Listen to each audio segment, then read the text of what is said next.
l'association des journalistes et correspondants à l'ONPF, la GCD, on est à Semanouan, un Sophie-Soul, un Dinari Sjaman, un Damanan, Sahara Aïdouan. Bonne fête, mais c'est aussi une journée de combat et une journée de lutte.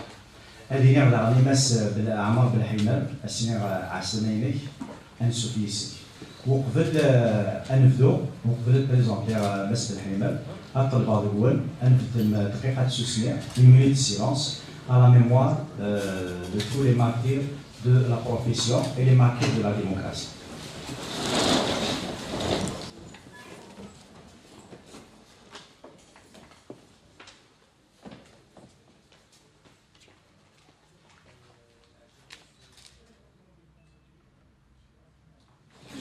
هي وقبل نبدو التسمية كان نقديش إلا الصباح كان إمي نخدم ديبو جاب كلوب لا بلاص سعيد مقبل لا بلاص لا ليبرتي ديكسبرسيون لا ليبرتي دو لا بريس سينا نغرا لا ديكلاراسيون ديالنا هاد عاوده سورتو هاد عاوده جو في relire la déclaration au nom toujours de l'association des journalistes et correspondants de la BLDG. Déclaration. En cette journée internationale de la liberté de la presse, l'association des journalistes et correspondants de la WLDG s'incline à la mémoire de tous les journalistes algériens assassinés et disparus. La presse résiste et survit. La JCP réitère son engagement pour la défense de la liberté d'expression et la sauvegarde des intérêts socio-professionnels des femmes et des hommes des médias. L'association des journalistes et correspondants de la OEL Béjaïa interpelle pour la énième fois les autorités locales, APC de Béjaïa, API de Béjaïa et Wilaya de Béjaïa pour concrétiser la promesse d'une maison de la presse à Béjaïa qui tarde vraiment à voir le jour. Notre association qui milite pour le droit à l'information œuvrera pour plus d'ouverture des pouvoirs publics pour permettre aux journalistes d'accéder à l'information au niveau de tous les secteurs et de toutes les directions. Notre profession a payé un lourd tribut pour la liberté d'expression. La JCB se solidarise avec les confrères et les consoeurs en difficulté, comme elle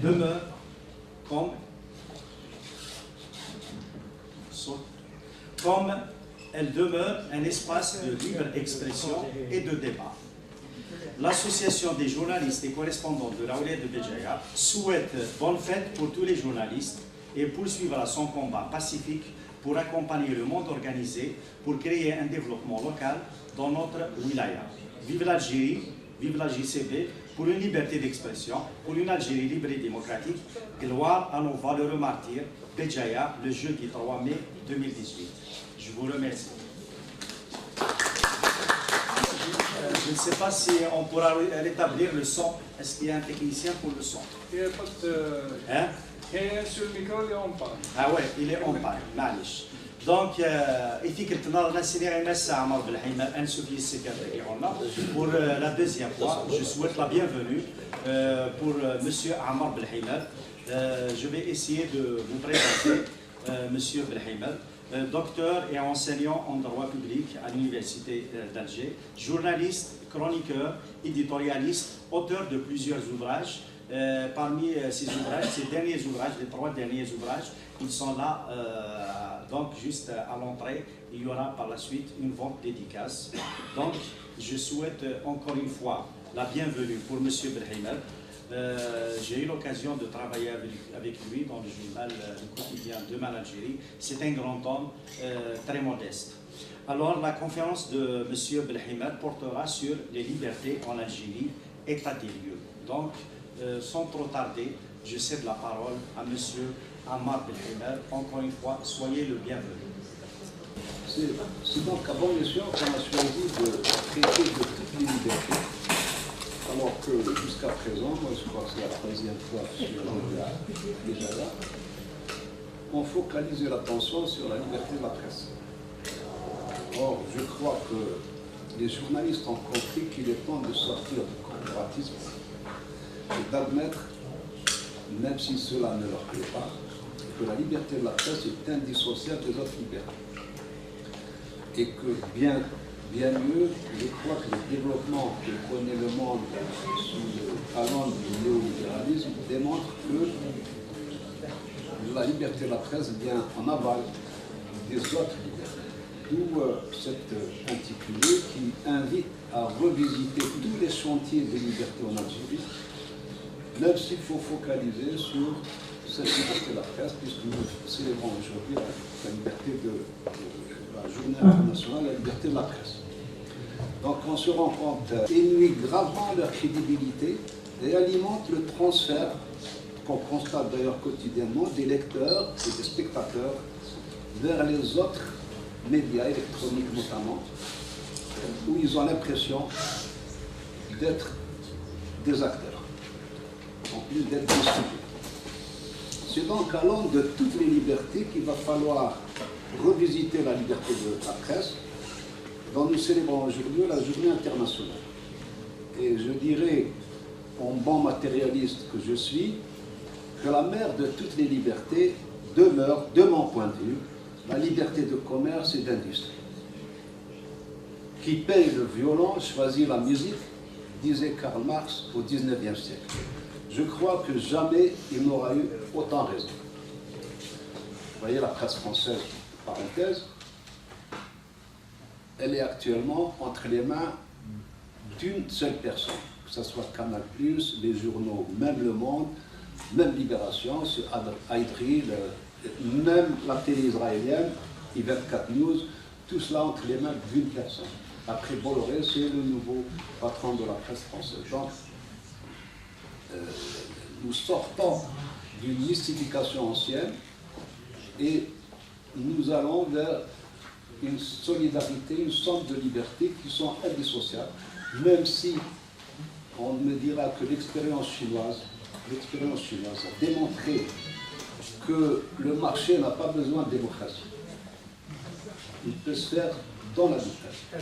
Mais à contrario, la dictature a toujours besoin, la démocratie, pardon, a toujours besoin du marché. Donc il faut toujours revisiter le marché avant de penser à la démocratie. D'où ce premier intérêt, à mon avis, parmi toutes les libertés que j'ai recensées, nous allons les survoler en focalisant l'attention sur les plus importantes qui nous concernent aujourd'hui. La première des libertés, ce que j'appelle la mère des libertés, c'est la liberté de commerce et d'industrie.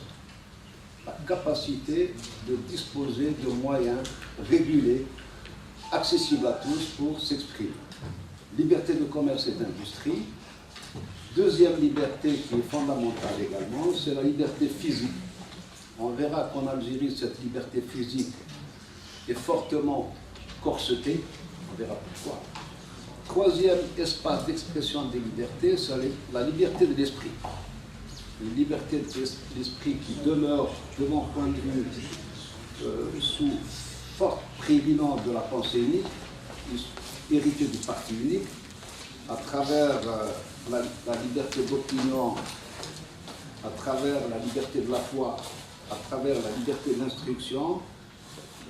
Tout cela, ces trois espaces de liberté de l'esprit, témoigne, de mon point de vue, de la persistance de la pensée unique en Algérie. Et puis, quatrième espace de liberté, c'est les libertés de l'expression collective qui nous intéressent, nous, en tant que journalistes, c'est-à-dire essentiellement le pluralisme politique, qui est, me semble-t-il, fortement altéré par la violence.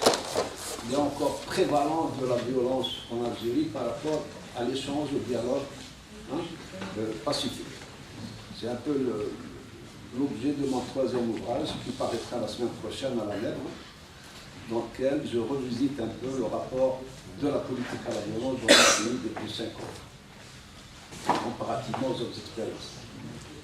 Toujours au titre des libertés d'expression collective, il me semble fondamental de passer en revue la liberté syndicale, qui est relativement stable, paradoxalement, mais avec néanmoins un hégémonisme de l'IGPA et ce que j'appelle une exception patronale, parce que curieusement, le patronat dispose de plus d'espace de manœuvre que les syndicats de travailleurs ou les syndicats ouvriers.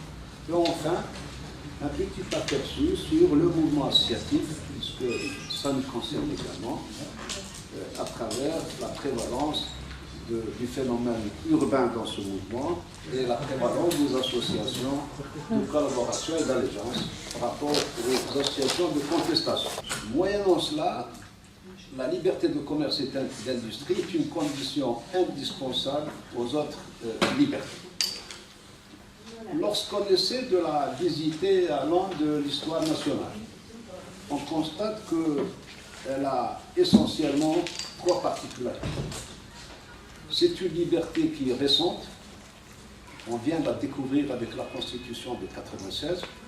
Auparavant, on ne connaissait pas la liberté de commerce et d'industrie, l'article 37, transformé dans la Constitution de 2016 en article 47. On est passé de la liberté de commerce et d'industrie à la liberté d'investissement et d'industrie. Vous voyez donc, là on verra plus tard que ces changements dans la terminologie ne sont pas gratuits. Ils obéissent à ce que j'appelle une insécurité juridique qui affecte gravement le processus de construction de l'état de droit. Donc c'est un droit récent. On ne le connaît pas dans la Constitution de 63, puisque 63, on ne connaît même pas la propriété. Deuxième Constitution, 76, on reconnaît la propriété non exploiteuse, privée non exploitée, celle du logement et celle du petit magasin pour le petit artisan. Tout le reste, c'est de la propriété exploiteuse non admise par la Constitution. Donc on va attendre la Constitution de 89, qui a accompagné un peu, précédé de peu le processus de réforme, pour retrouver le droit de propriété reconnu sobrement à l'article 49. Et très important, article 49, intelligence également de la Constitution de 89, on reconnaît pour la première fois le droit de propriété au chapitre des droits et libertés. Ce qui est aussi sombre qu'intelligent. Donc, on arrive, révisant la Constitution de 1996, et là, l'article 24 introduit une précision nouvelle quant à la responsabilité de l'État, puisque l'État est responsable de la sécurité des personnes et des biens. Une nouvelle protection, au-delà des libertés, ça devient une sécurité. Et puis, plus loin, l'article 37, donc, qui dit de la Constitution de 1996, qui garantit pour la première fois la liberté de commerce et d'industrie. La propriété privée n'est cependant pas totalement affranchie. Elle est appréhendée dans un sous-ensemble réunissant, la réunissant aux obligations civiles et commerciales. Globalement, voilà un peu l'évolution qui nous a amené de la négation à la reconnaissance relative et conditionnelle de la liberté de commerce. Création récente, c'est aussi une création précaire. Rien n'est acquis en matière de liberté de commerce dans notre pays. Précarité à plusieurs titres. Précarité des titres juridiques dans ce pays. Et exposition à la propriété privée à un phénomène d'expropriation plutôt facile à exercer. Ce à quoi il faudra ajouter l'insécurité juridique qui caractérise le droit algérien. Précarité des titres juridiques, l'impression ou l'expression partant manifeste de la précarité de l'institution de la propriété, c'est d'abord la difficulté à en établir la preuve. L'indice probant de cet état de choses, je vous donne un indice qui est très simple, ça vous donne une idée, un peu une photographie aérienne du droit dans notre pays. C'est tiré d'une recherche qu'on avait faite dans le cadre d'un programme multinational avec le CNRS français. La propriété en Algérie peut être photographiée à travers la surface cadastrée. Qui possède quoi dans ce pays? Eh bien, vous serez étonné qu'en 2014, seuls 20% des objectifs de cadastre étaient atteints. Seuls 20% des surfaces agricoles, là pour parler des assiettes foncières agricoles, étaient cadastrés. On savait à qui revenait leur propriété. Pour mémoire, on se rappelle, nous les vieux militants de la Révolution agraire, 71, il y a une disposition de l'ordonnance portant Révolution agraire 71 qui disait « l'État s'engage à cadastrer l'ensemble des terres agricoles d'ici 1974 ». Engagement sur 64 ans. 2014, on n'avait que 20% des terres qui étaient cadastrées. Or, comme disent les experts des cadastres, un État sans cadastre est un État aveugle. Et un État aveugle est un État injuste. Et un État injuste est un État arbitraire. Donc, absence de titre de propriété, on va pallier ce vide sidéral et grave, donc de l'absence de titre de propriété, par la facilité à prouver ce qu'on possède dans ce pays. Et on va, à côté de ce qu'on appelle usuellement, nous les juristes, les actes authentiques de propriété établis par devant notaire, avec publicité requise, etc., on va reconnaître d'autres moyens de preuve qui n'ont rien d'authentique. On va découvrir l'acte de propriété, de notoriété, pardon, depuis 83. On va découvrir les titres délivrés par voie d'enquête foncière. On va découvrir le certificat de possession et on va découvrir la prescription acquisitive. Tout cela démontre la précarité des titres qui assoient la propriété dans notre pays. Droit récent, droit précaire et droit fragile. Parce que jamais État au monde n'a facilité à exproprier aussi facilement que chez nous. Pourquoi je dis ça? Je dis ça parce que jusqu'en 89, c'est le pouvoir absolu de l'administration. On prend ce qu'on veut, moyennant dédommagement symbolique, pour réaliser les chantiers publics. 89, on commence à regarder les choses de plus près. Toujours vous voyez que cette date charnière de 89. On va commencer à regarder les choses de plus près en séparant d'abord l'expropriation s'agissant de la propriété privée de la propriété publique. On va dire l'État a le droit de s'approprier ses biens facilement, mais s'agissant de la propriété privée, on va regarder ça de un peu plus près.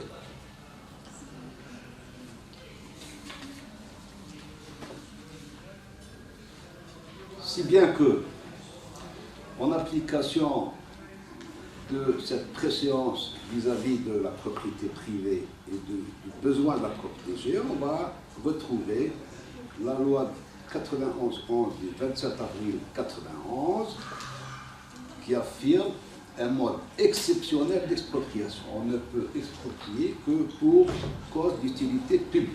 D'accord? Et on va abandonner les termes de nécessité qui étaient utilisés auparavant pour très largement aboutir à une notion d'intérêt général.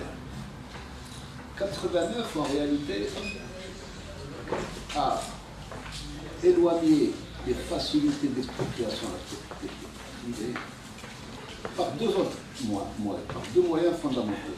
La loi cadastrale et la loi foncière. Ce sont les lois fondatrices des réformes de 90 du gouvernement Hamid. Donc, on fera avec jusqu'en 2004, où les besoins d'assiette se faisant pressants et plus larges, on va élargir la facilité d'expropriation aux notions d'intérêt général et donc de projets d'envergure nationale et stratégique. Vous allez dire que l'autoroute Est-Ouest est passée par là.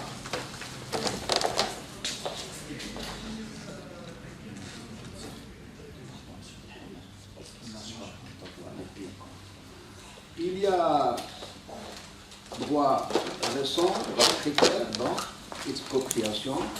Sur la on pourra peut-être ajouter, sans trop s'attarder, la notion d'indivision. l'indivision en Algérie est très peu titrée, très peu d'indivision, qu'elle soit nette ou arrache. Dans les deux cas, il y a absence générale de titre, ce qui élargit donc cette notion de précarité. Au-delà de cela, à mon avis, il faut faire avec l'insécurité juridique qui caractérise le système algérien. Donc la précarité du régime de la propriété va se trouver affectée et alimentée par une insécurité juridique notoire dans trois dimensions. Qu'il s'agisse de l'accessibilité du droit, le droit n'est ni clair ni lisible dans notre pays. Qu'il s'agisse de stabilité du droit, le droit est instable. Et qu'il s'agisse de prévisibilité de ce droit. Il est peu prévisible et il dénote ce que les juristes appellent un déficit de légistique. Accessibilité du droit ou inaccessibilité du droit plutôt, celle-ci intéresse en premier chef les sources du droit. En ce sens où l'inaccessibilité est matérielle, puisqu'elle témoigne d'un mode précaire de diffusion du droit et de publicité du droit. J'allais dire, qui connaît le droit dans notre pays? Qui consulte le journal officiel? Est-ce que toutes les lois sont publiées? Quelle est la hiérarchie des normes? Est-ce qu'on respecte cette hiérarchie?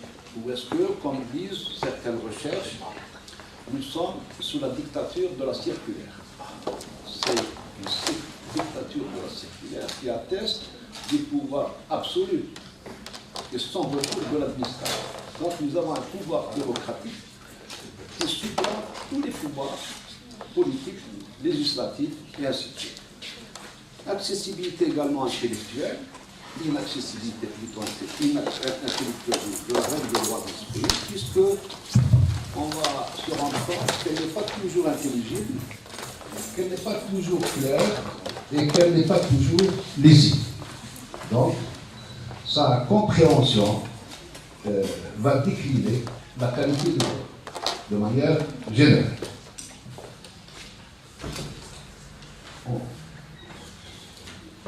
Un certain nombre de recherches ont été faites à la faculté de droit pour illustrer cette insécurité du droit en termes d'accessibilité, ou plutôt en termes de compréhensibilité. C'est le balancement sémantique du foncier industriel. Et on a constaté que, à travers l'intitulé des lois qui concernent le foncier, on le trouve parfois énoncé en termes de le foncier économique.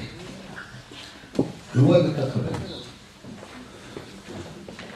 On dira après le foncier destiné à l'investissement.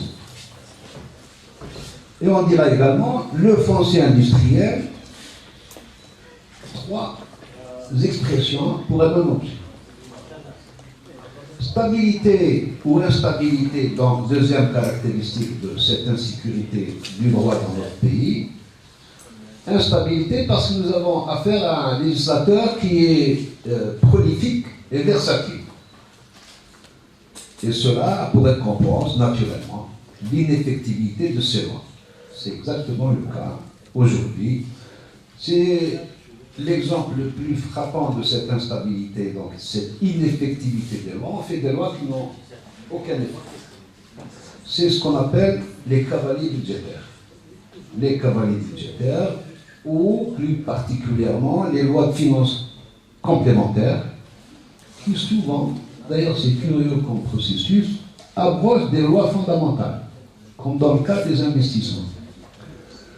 On fait passer au mois de juin, dans le cadre de la loi de finances complémentaires, des dispositions fondamentales qui mériteraient débat aussi bien dans la société qu'au niveau du Parlement. C'est ce que nos amis de l'Université d'Alger ont qualifié de cavalier budgétaire. Troisième caractéristique de notre droit, c'est son imprévisibilité, ce qui rend impossible tout projet d'investissement et toute projection dans l'avenir. On ne sait pas de quoi sera fait demain. D'accord?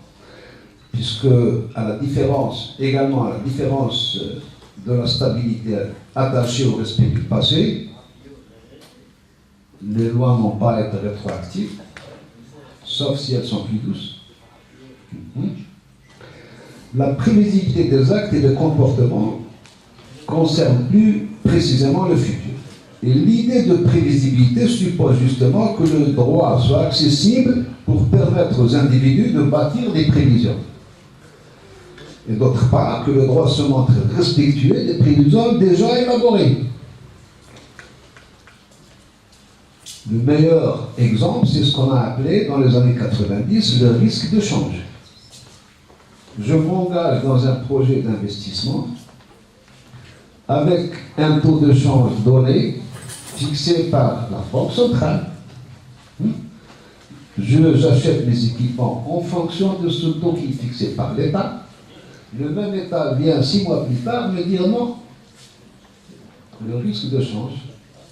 Je vais vous vendre le franc français à l'époque 3 fois la valeur initiale prévue. Absence totale de prévisibilité, on a appelé ça officiellement, le gouvernement vient appeler ça le risque de change. Donc la prévisibilité doit poursuivre 2 objectifs, c'est bâtir des prévisions et respecter les prévisions déjà bâties. D'accord? À part le risque de change, on peut prendre un autre exemple à propos de prévisibilité, c'est le nouveau système comptable. Vous savez que le nouveau système comptable établi à l'époque de M. Thomas, si j'ai bonne mémoire, ministre de l'Industrie, est toujours en vigueur, cette ordonnance. La nouvelle comptabilité est tenue en observation des formalités prescrites par le Code de commerce. Elle risque de ne pas être admise par les juridictions en charge des litiges en matière commerciale et fiscale. Pour être plus clair, lorsque vous vous adressez à un juge en matière de commerce aujourd'hui, vous lui dites ma société, selon les nouvelles règles comptables, elle a 30% de part de marché. Ces 30% de part de marché font qu'elle pèse tant, de mon point de vue. Le juge actuel, formé à l'angle du Code de commerce ancien, ne connaît pas la part de marché comme moyen d'évaluation de votre société. Il va vous dire, monsieur, vous êtes malade. Ramenez-moi des titres de propriété, des brevets, ramenez-moi des titres de terrain. Je vous dirai que votre société vaut effectivement tant. Mais en termes de part de marché ou de présence sur la bourse, ça, c'est un langage qui m'est inconnu. Donc, et on terminera en disant que cette insécurité juridique qui s'exprime à travers ces 3 aspects est aggravée par un déficit de légistique, parce que on dit souvent les lois sont bonnes, mais on dit souvent elles sont bonnes mais elles ne sont pas appliquées. En réalité, si les lois ne sont pas appliquées, c'est qu'elles sont mauvaises. Pourquoi? Parce que on manque d'ingénierie juridique et on manque de légistique dans ce pays. La légistique, c'est la technique d'élaboration du droit de manière à ce qu'il réponde à un besoin. Le Parlement européen dispose d'un service qui, avant d'adopter une loi, fait des sondages d'opinion pour évaluer l'absorption de cette loi par le citoyen, pour évaluer le besoin, la capacité d'absorption. Légistique, le Parlement français dispose d'une commission de simplification des lois. Une loi qui, pendant un certain nombre d'années, n'a pas été appliquée par un juge français, est une loi qui est abrogée. Elle ne sert à rien. On simplifie. Tout cela relève d'un exercice de légistique qui, malheureusement, n'existe pas chez nous. Le réflexe, dans ce cas-là, en l'absence de cet effort, le réflexe de rejet de la loi, de mépris de la loi, de protestation même, l'emporte souvent. On se dit c'est injuste. Hein?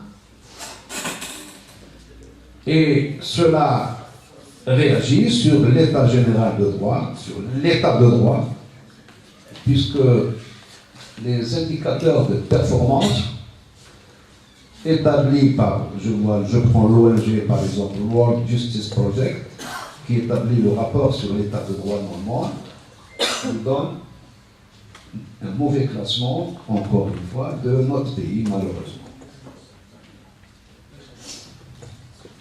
Droit récent, droit précaire, avec un droit pareil de propriété, des restrictions pareilles sur la liberté de commerce et d'industrie, n'oublions pas le point de départ, il ne pourra jamais y avoir de liberté de la presse.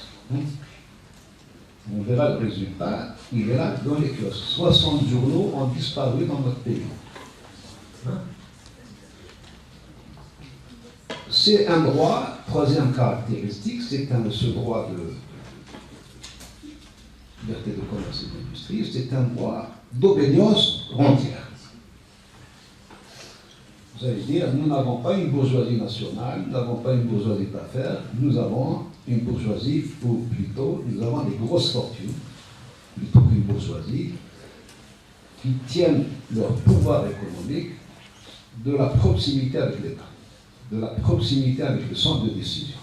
Cela tient essentiellement à deux facteurs objectifs, de mon point de vue. La nature distributive et non redistributive de l'économie, avec l'emballement de la dépense publique qu'on connaît en phase des ans financières. Nature distributive parce que nous tenons d'une économie du ciel céleste. Nous distribuons ce que nous donne le ciel. Le pétrole et le gaz constituent 46% du produit intérieur brut de notre pays. Le secteur productif, agriculture 10%, industrie 4% aux dernières nouvelles. On était à 5%, du temps de Boundé, on était à 18%, à la mort de Boundé. Et le reste, c'est quoi? C'est le commerce, les transports, les banques, les services, les assurances, le commerce, les services, également renti.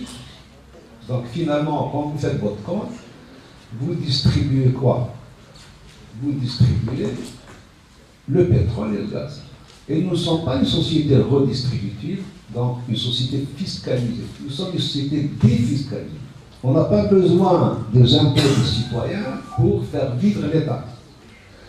Donc l'État n'est pas redevable de l'opinion des citoyens.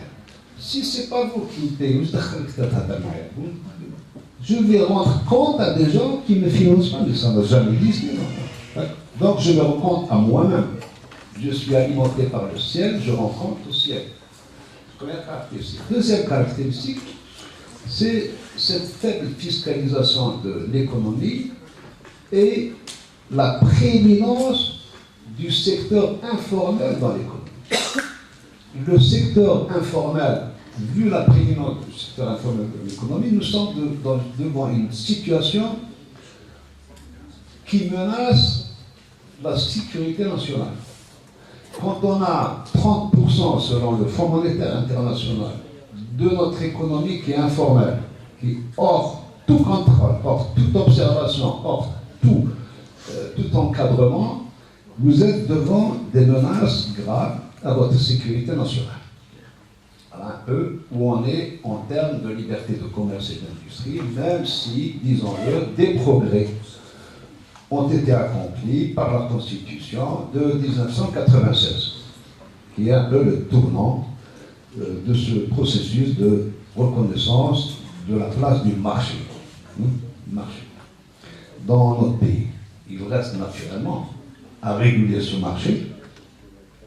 Alors, on voit la défaillance des autorités de régulation de notre pays, à part le Conseil de la concurrence, qui est relativement dynamique, qui est présidé par une personnalité forte, un ancien juge, qui râle beaucoup, qui travaille beaucoup. Toutes les autres autorités de régulation sont muettes, que ce soit les PTT, les mines, pétrole, toutes les autres autorités de régulation sont plutôt aux abonnés absents. Régulation sociale également, elle est malheureusement réduite à la tripartite, UGTA, patronat et gouvernement, est très peu ouverte au reste des syndicats. Donc il faut faire en sorte que le dialogue social concerne un peu toutes les sphères représentatives de ce pays.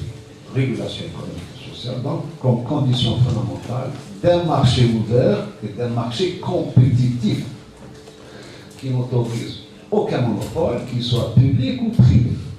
Voilà un peu la garantie qui permet demain à une presse réellement libre et indépendante d'exister dans notre pays. Sinon, la presse sera à l'image des autres secteurs, dans une situation de précarité, d'instabilité et d'arbitraire fondamentalement. Je passerai très vite sur, ça c'est fondamental pour moi, j'ai dit c'est la mère des libertés, très vite sur la liberté physique que je trouve de mon point de vue fortement corsetée. La liberté physique réunit, je le rappelle, le droit de disposer de son corps. Là, ça concerne pas fondamentalement, principalement la place de la femme dans notre pays, quoi. La femme dans l'espace public, dans l'espace professionnel, ce qui est marqué négativement par la violence faite aux femmes, violence conjugale et le harcèlement, que ce soit dans la rue, l'espace public ou le travail. Pour notre bonheur, nous disposons naturellement d'une loi contre le harcèlement, c'est la loi de 2006. Cette loi a fait l'objet de premières applications devant les tribunaux d'Oran, Mostaganem, Alger. On remarquera, pour aller vite, que c'est une loi qui concerne malheureusement uniquement deux secteurs. À 99%, c'est le secteur de l'éducation. Ce sont des enseignants qui ont porté plainte contre le harcèlement de la part de leur directeur d'école ou d'établissement. Avec un cas particulier, celui de la presse. Radio Nationale, une journaliste de la radio qui porte plainte contre le harcèlement physique et moral de son directeur. Pour, voilà. Disons, à l'expérience, même si la loi prévoit des sanctions pénales, civiles et disciplinaires, les directeurs en question ont été licenciés, je dois dire que les peines restent symboliques et la question reste taboue. Symbolique, on a eu droit en première instance à 1 an avec sursis, 200 000 dinars, et en deuxième instance, devant la cour, à 3 mois avec sursis, 50 000 dinars seulement. TBSA également 6 mois avec sursis, 50 000 dinars. Confirmation en seconde instance, ça reste des peines symboliques, nous sommes dans le sursis, ardage. Mostaganem, 1 an avec sursis également, et 50 000 dinars, confirmation. Et Alger, le cas de la radio, 6 mois avec sursis, 100 000 dinars, confirmé en deuxième instance. Sur le plan disciplinaire, le DG de la radio a été limogé. Et on ne sait rien des autres condamnés, notamment dans l'éducation. Ça me semblait important. Autre liberté qui est intéressante à visiter, c'est la liberté de circulation dans notre pays.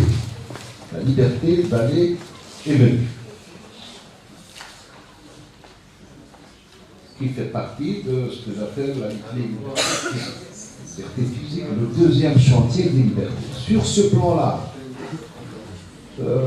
on devra méditer la liberté de mouvement, libre déplacement des personnes, et la liberté de séjour des étrangers chez nous. Disons qu'en matière de liberté de mouvement, cela ne dépend pas de nous, cela dépend beaucoup plus des étrangers que de nous. Nous sommes l'espace arabo-musulman et dans une situation que la presse américaine, pas la presse, que le droit américain qualifie aujourd'hui de bannissement. Nous sommes bannis d'accès dans l'espace américain depuis le président Trump, puisqu'il y a le ban Muslim Act. Les musulmans de 7 pays, nous sommes interdits d'accès aux États-Unis. Pour le reste de l'espace arabo-musulman, il y a ce que j'appelle élévation de murailles. J'arrive à l'Algérie. Je crois qu'à la faveur des accords d'association avec l'Union européenne qu'il faudra revisiter, ces accords ont fait de nous la sentinelle de l'Europe. Que ce soit du Maroc, c'est Amélie-là, l'Algérie ou la Tunisie, nous sommes un peu en sous-traitance de l'Union européenne pour mettre un terme au flux migratoire qui vient de l'Afrique subsaharienne. Les passeurs sont payés par l'Union européenne aujourd'hui. Nous avons aggravé les peines à la demande de l'Union européenne pour pénaliser l'acte de Talaga, qui n'existe pas dans le droit avant 2005. Et nous sommes passés d'un pays de transit à un pays de destination finale obligée. Nous sommes un peu les sentinelles de l'Europe, ce qu'il faudra naturellement revisiter plus tard à la faveur de la remise en cause légitime. L'Algérie le demande, et elle fait bien de le faire, des accords d'association. Également, pour ce qui est de la libération, cette liberté de circulation, le séjour, on a dit ça, la question pour le séjour, j'ai le sentiment que s'il y a des problèmes en termes de masse, pour ce qui est de la migration subsaharienne, il y a moins de problèmes vis-à-vis d'une autre migration, la migration syrienne. Du moins, elle pose moins de problèmes, tels que rapportés par la presse. Deuxième chose, liberté physique qui interpelle notamment la femme dans l'espace public et l'étranger dans l'espace public et nous dans l'espace étranger. Liberté de l'esprit, là on arrive à la liberté d'opinion, de foi, d'instruction et d'information. La liberté d'opinion reste encore marquée par l'empreinte du parti unique, puisque, à ce titre, à mon avis, il importe d'explorer la relation de l'État à la liberté d'opinion. La liberté de la foi, elle est visitée à l'aune de la religion d'État, avec essentiellement l'ordonnance 0602 du 28 février 2006, qui fixe les conditions et règles d'exercice des cultes autres que musulmans. J'insiste sur cette loi parce que l'Algérie est souvent dans le collimateur des ONG étrangères s'agissant de la pratique des rites autres que sunnites. Même parmi les rites musulmans, nous avons des problèmes de jugement par rapport à beaucoup d'ONG, que ce soit le rite, comment on appelle ça, ahmadite, chiite, ibadite, tout cela pose problème, sans compter les autres religions, notamment chrétiennes. Et là, la loi en 2006 est venue rassurer un peu tout le monde, notamment les chrétiens, à travers 3 dispositions fondamentales, l'article 2, 3 et 4. 2. L'État algérien, dans la religion islam, garantit le libre exercice du culte. Article 3, fait pour rassurer également, les associations religieuses des cultes autres que musulmans bénéficient de la protection de l'État. Et article 4, pour rassurer également, il est interdit d'utiliser l'appartenance religieuse comme base de discrimination à l'égard de toute personne ou groupe de personnes. Il me semble que cette ordonnance de 2006 est fondatrice d'un nouvel ordre de cohabitation de l'islam sunnite avec les autres branches de l'islam et avec les autres religions. Il n'est pas assez suffisamment fait référence de cette ordonnance.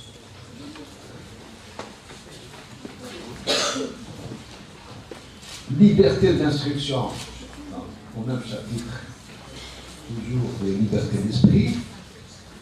liberté d'instruction, même si l'école privée tolérée dans notre pays est plutôt légale, elle est plutôt tolérée. Enfin, quatrième vecteur de la liberté d'esprit, c'est la liberté d'information. La liberté d'information, je la qualifie de réforme contrariée.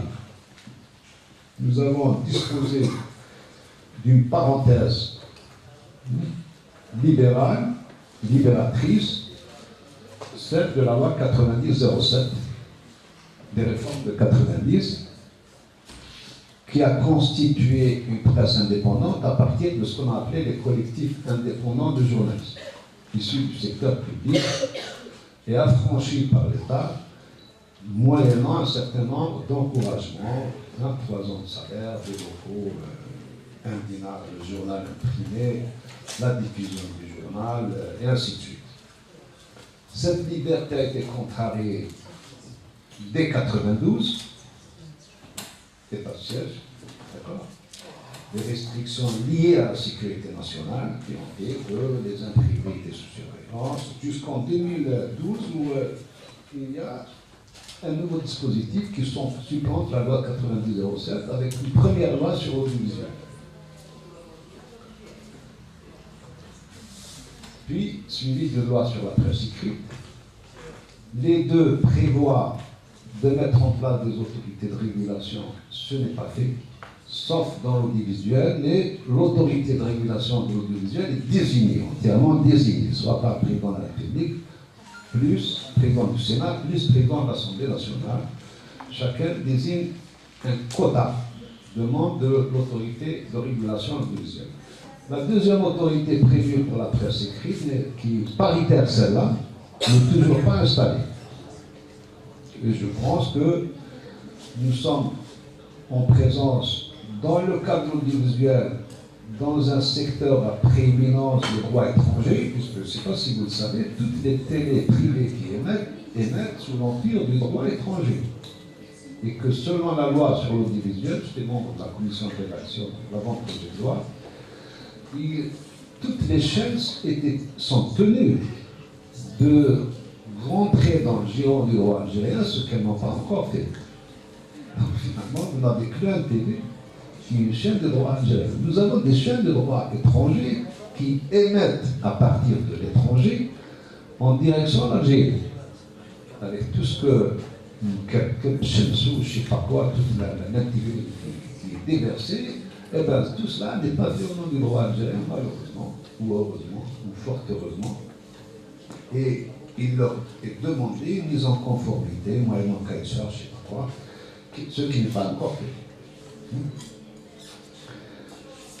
Donc, le secteur de l'information mérite, à mon avis, d'être revisité à travers son fondement légal, puisqu'il y a eu une régression par rapport à la loi de 90, et vous mérite d'être revisité par rapport à la situation de son peu de diversité, le peu d'indépendance et le peu de viabilité du paysage médiatique, également à travers l'absence de mode de structure de régulation et le peu de professionnalisme, puisque la situation socio-professionnelle, c'est le moment d'en parler, des journalistes n'est pas brillante dans notre pays. Ils ne sont pas déclarés, ils sont mal payés, contrairement à ce qu'on croit. Vraiment, c'est pas militant aujourd'hui que d'être journaliste. Je passerai au dernier chantier des libertés, c'est les libertés de l'expression collective à travers le pluralisme politique.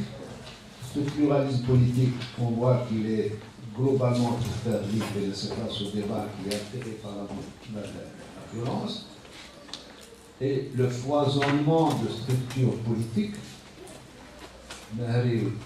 Dieu son âme disait structures politiques issues de la maison de l'obéissance, d'Ata, donc peu représentatif de programme,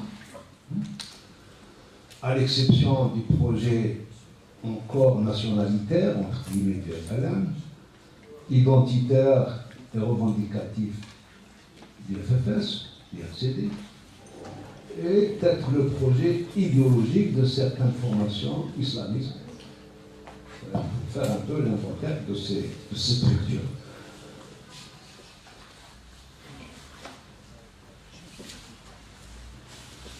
Liberté syndicale relativement stable, avec néanmoins une hégémonie établie de l'UGTA et ce que j'appelle l'exception patronale. Pour ce qui est du mouvement associatif, on connaît l'impact de la loi de 2012, la demande officielle de mise en conformité des associations dans notre pays a fait en sorte que pratiquement toutes les associations actives dans le cadre hors de la loi se sont suspendues juridiquement. D'accord? Donc nous sommes devant un vide.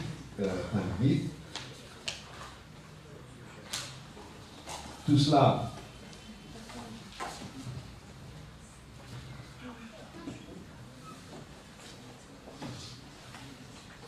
pour conclure sur une régression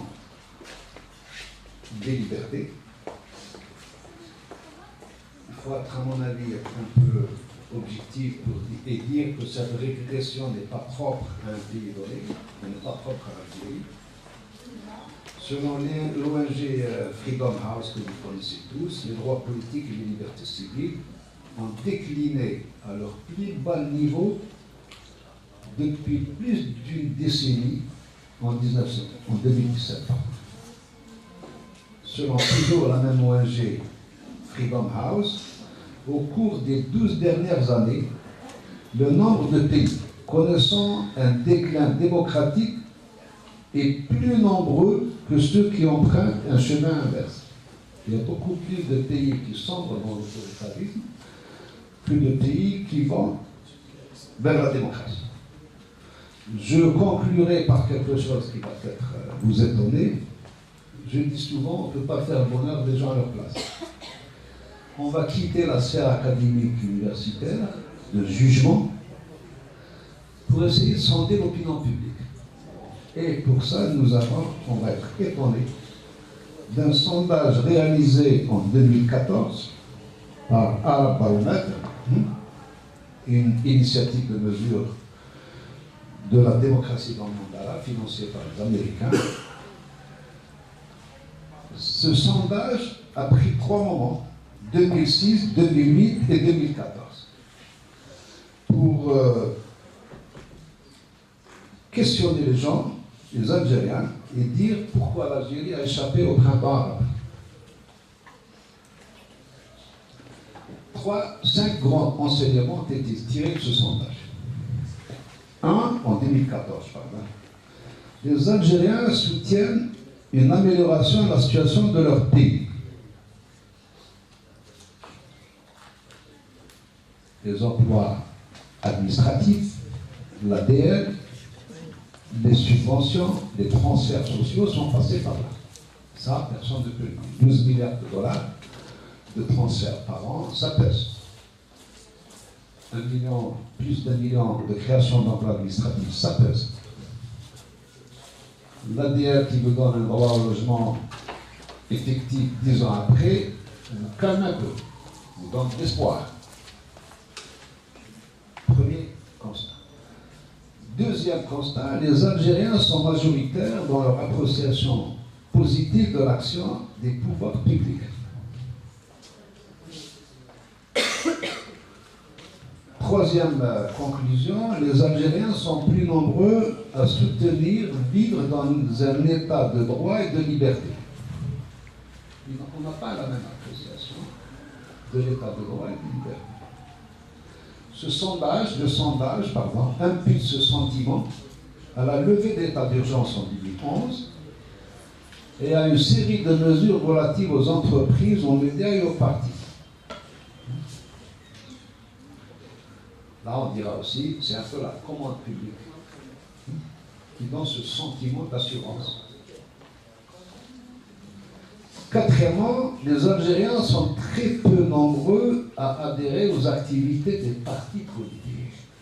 C'est le cas d'une infime partie des personnes, 2% en 2011, 3% en 2013. Et cette désertion vis-à-vis des partis politiques, et aussi des associations, puisque Raj a fait un sondage pour arriver aux mêmes conclusions, est associée à une méfiance vis-à-vis de l'action partisane. Les gens interrogés soutenant qu'ils ne se reconnaissent dans aucune formation politique.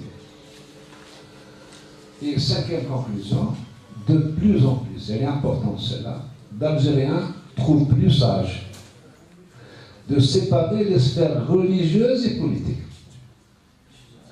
En 2006, premier sondage, ils étaient 47%, très nombreux, à soutenir l'intervention des religieux dans la sphère politique. En 2011, il n'était que 23%. En 2013, c'est la même proportion, pratiquement, 28%. Ils sont également plus nombreux à souhaiter que les leaders politiques n'influent plus sur les élections. 55% pensaient en 2006, 69% en 2011 et 78% en 2013. Pas de discours religieux pendant les élections. Le fondamentalisme religieux comme facteur structurant de l'espace public semble relever du passé, ce qui, de mon point de vue, augure des lendemains meilleurs pour les libertés. Et je vous remercie. Merci, M. Belhaimer, à toute Saha. Vous terminez par une lueur d'espoir. Merci pour vous, merci pour le public. Alors, sans trop tarder, je vous cède le micro.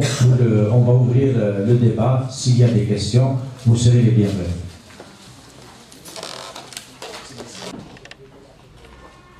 Aujourd'hui, dans son message, le président a appelé les journalistes à être les vigiles. Les vigiles de quoi? Est-ce une avancée démocratique ou alors une façon de mettre sous le manteau les journalistes? Merci. Donc je voudrais donc saluer cette initiative et l'existence d'une telle conférence qui nous éclaire un peu mieux sur certains non-dits du droit, également l'accessibilité du droit aux citoyens. En ce qui me concerne, j'aurais 3 questions à poser en ce qui concerne la liberté de commerce et d'industrie dans lequel s'insère le foncier dans ce que j'appellerais la vérité des prix. Alors que le mètre carré atteint des prix exorbitants au niveau des zones urbaines et même dans d'autres contrées, l'État continue de fixer un prix dérisoire pour construire des routes, etc.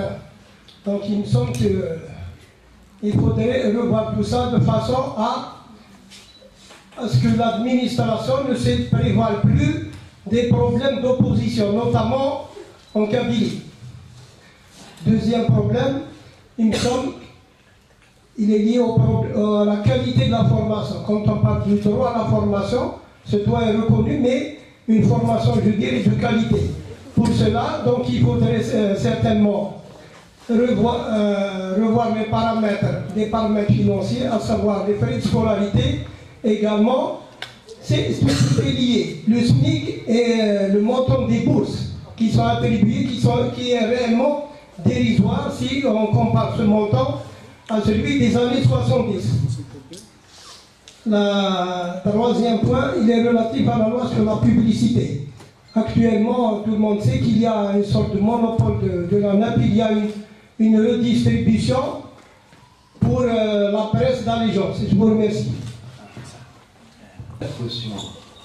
S'agissant de public-privé, je crois que, en dehors de l'expérience anglo-saxonne de la BBC, il n'y a plus de place à une presse publique dans le monde d'aujourd'hui.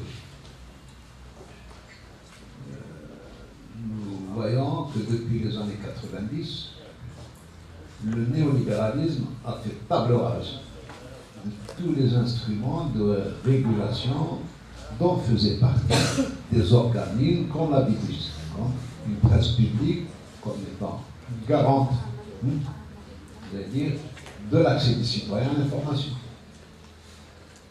La vision libérale qui prévalait jusqu'en 90, comme monnaie d'échange ou comme réponse au système soviétique, n'avait plus de raison d'être. On a dit, le mur de Berlin s'est effondré, il n'y a plus besoin de démontrer à qui que ce soit la supériorité du système libéral. Donc, plein pouvoir, Reagan, Thatcher, privatisation du rail anglais, disparition des droits sociaux, des droits syndicaux, désyndicalisation, privatisation en France. D'accord ? Et la presse n'a pas été en marge de ce processus, puisque, comme je l'ai dit, y compris dans des pays comme la France, qui sont des pays de droit social, d'économie sociale de marché, comme on dit, ces pays-là sont foudroyés par ce qu'on appelle l'argent roi. $1, une voix. $1, un titre. Pas de dollar, pas de titre. Pas de dollar, pas d'information. Ça, d'une part. Ce phénomène donc de marchandisation des médias est venu s'ajouter à notre phénomène, ce qu'on appelle aujourd'hui les fake news, la possibilité donnée à n'importe qui, sans qu'il soit professionnel, d'émettre de l'information. 3 milliards d'êtres humains disposent de comptes Facebook, Twitter, tout ça. Tu peux émettre de l'info de là où tu es, quand tu veux, en toute impunité. Si bien que aucune information n'est vérifiée aujourd'hui. C'est un système donc de transfert du pouvoir d'émettre à tout le monde qui fausse le jeu de la crédibilité, des sources contradictoires, de la vérification, du professionnalisme, y compris au niveau des États. Puisqu'on voit, dans le cas par exemple des printemps arabes, que même les États mentent. L'Amérique de Bush a menti pour envahir l'Irak. L'Amérique de Sarkozy avec l'OTAN menti pour envahir Kadhafi, la Libye. Récemment, ils ont menti pour la Syrie, pour bombarder la Syrie. Nous sommes dans ce que j'appelle une économie de mensonges. Dans ces cas-là, il est vrai que Freedom House a raison. Il y a une dégradation générale du climat démocratique qui assoit la presse aux dégradations à laquelle n'échappe aucune vieille démocratie. Lorsque on voit les dernières décisions de la Cour suprême des États-Unis, qui jusque-là fixaient le cap à tous les États du monde, quand la perception de la démocratie des libertés ne peut pas être autrement vue que de la sorte, y compris la Cour suprême des États-Unis est actuellement en majorité réactionnaire ou plutôt ultralibérale, avec des premiers arrêts racistes contre les homosexuels, contre les musulmans, donc qui nous font tourner une page entière de l'évolution de l'humanité, puisque l'impérium, l'empire, le chef qui fixe le cap ne donne plus l'exemple, ou plutôt donne le mauvais exemple. Derniers arrêts de la Cour suprême des États-Unis, curieux, un boucher refuse de servir quelqu'un parce qu'il est homosexuel, le pauvre. Même chez nous, on ne le ferait pas. On aurait été plus démocrate. Je ne vois pas un boucher algérien ne pas servir un kilo de viande à un homosexuel, même s'il sait qu'il est homosexuel. Première puissance des États-Unis qui fixe le cadre. Les 9 juges ont donné raison au boucher. Vous voyez un peu la perversion de la conception du monde qui prévaut aujourd'hui au sein de l'Empire. Maintenant, pour les vigiles,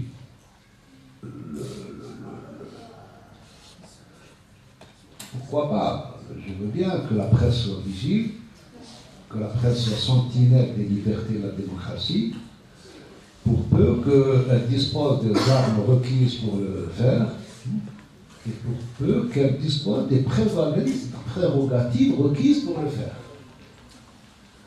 Donne-moi le droit de le faire, et donne-moi les moyens de le faire. D'accord? Je serai le vigilant de la démocratie. Sans les prérogatives et sans les moyens, c'est une attribution qui n'a aucun effet.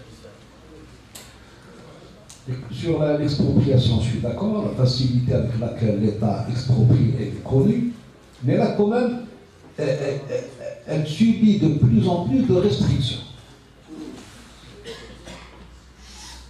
On voit le travail, de mon point de vue extraordinaire, fait par la Cour suprême en matière d'expropriation.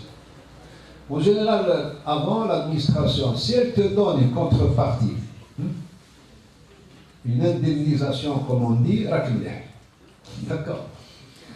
De plus en plus de justiciables disent à l'administration, non, ce n'est pas le prix du terrain que vous m'avez pris pour tel projet, même public, même pour faire passer l'autoroute. Vont devant les tribunaux, vous arrivez à la Cour suprême, il y a des expertises qui se font, et en général, la Cour suprême adopte le prix du marché. C'est une bonne tendance, vous allez dire, qui rend justice aux détenteurs d'actes authentiques de propriété naturelle. On ne peut pas nier cette évolution, même si elle est fraîche, récente, mais elle est là. Ceci dit, le contentieux dont vous parlez, foncier, est terrible dans ce pays, on connaît les raisons. Actuellement, c'est le ministre de la Justice qui disait récemment 250 000 affaires de foncier pendantes devant la justice, devant la Cour suprême. 4 millions. Ça veut dire quoi? Ça veut dire que ce sont des affaires contentieuses qui sont en général nées de l'héritage, des successions. Le papa meurt, les enfants ne s'entendent pas, le partage se fait mal, l'affairage, tout ce qui s'articule autour de la mise en œuvre de l'affairage. L'acte notarié qui organise le partage entre l'homme et la femme, et les frères et les sœurs, et entre les frères. La publicité, le marché de la publicité en Algérie, vous savez ce qu'il vaut, je crois que c'est 2 milliards de dollars. Une grosse part, c'est la NEP. Tant que les appels d'offres prévalent, or, la commande publique, elle est en chute libre suite au tarissement des ressources pétrolières. L'État n'est plus la locomotive d'investissement en Algérie. Donc il y a un tarissement, à mon avis, même les 60 titres qui ont disparu, leur sort est lié à la rente pétrolière. La MEP ne peut plus jouer le bailleur de fonds, d'accord? Il ne faut pas lui en vouloir. Il y a des régies d'État dans beaucoup d'autres pays, Avas en France, en ici, le tout, c'est de mettre en place des mécanismes de contrôle, de régulation, de droit de regard professionnel, des mécanismes paritaires qui permettent de s'assurer que les choses se font dans la transparence et dans l'équité, pas forcément l'égalité, d'accord? L'important, c'est d'être équitable et transparent. Est-ce que c'est le cas? Chacun a son opinion. À mon avis, non, ce n'est pas le cas. Puisque l'attribution de la rente en Algérie, elle est discrétionnaire. Et elle est liée à l'allégeance faite à celui qui la distribue, tout simplement. Comme dans d'autres domaines, les partis politiques, les associations, et ainsi de suite. Merci, M. Brahimber. Merci à vous. On termine par cette note d'espoir. L'espoir est permis. Et aussi pour dire le 3 mai aussi, c'est une journée de lutte pour dire que le combat continue et le combat doit continuer pour l'instauration d'une véritable démocratie, peut-être un jour en Algérie.